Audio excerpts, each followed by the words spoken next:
Hey everybody, Roger Levin here with your Practice Production Pearl of the Week.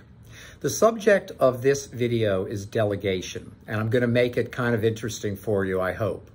But before I begin, let me assure you that one of the most powerful things a leader can do is delegate and continue to delegate.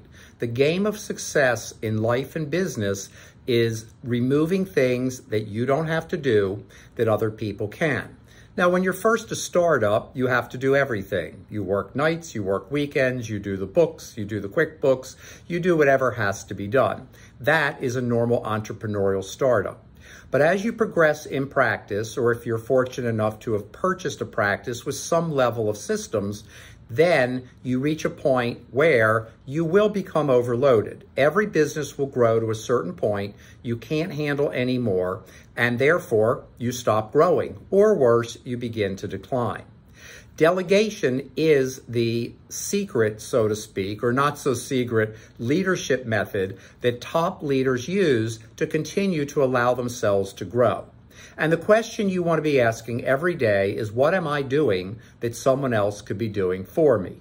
So let me make this interesting. And I've got a piece of paper here. So if you see me look down, you know why. I like to have my notes. And I'm going to give you an analogy of a runner at a race. Think about the Olympics where they all line up at the starting line. I'm not going to tell you which race we're in just yet. So these are called the 5 steps of delegation. And step number 1 is called the starting line, which means you have to identify the task you want to delegate. What is it that you want to delegate? Don't go crazy, do one at a time. And what is the task that you can now delegate? And I guarantee you that if you and I had a conversation, you have many tasks that you don't even realize you can and should be delegating. Number 2, select your best runner. Your best runner means that you select the right team member. Don't worry about their job description, age, longevity with the practice, how much you trust them. Worry about who can do the task. That's called select your best runner. That was step 2. Step number 3, know the race you're in and know how to win. And that means defining the objectives of the task. If the person you delegate to does not know the objectives of the task, then their odds of success are pretty low. So it's very important that you as a leader clearly communicate the objective of the task. That's what I call knowing how to win. Step number 4, be sure your runner is ready. Every coach knows that they have to get their athlete, in this case the runner, ready to perform, ready to compete, ready to win.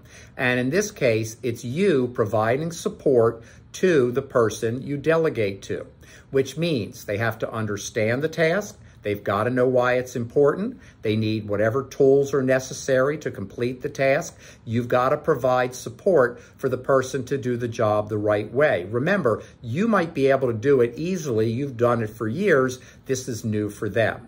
And step number 5 is monitor the race and conduct a post-mortem. And monitor the race means check steps. When will you check in or ask them to check in with you? And then a post-mortem, which all great athletes do, certainly elite runners. They look at video of their performance to break it down and analyze how they did. And that's how you learn to be better. So the first time someone does a task that they get delegated doesn't mean it's the best they will ever do. So delegation's important. You want to get started. It's a critical factor in your ability to grow, to have fun, to be satisfied, to be successful, and have a great career.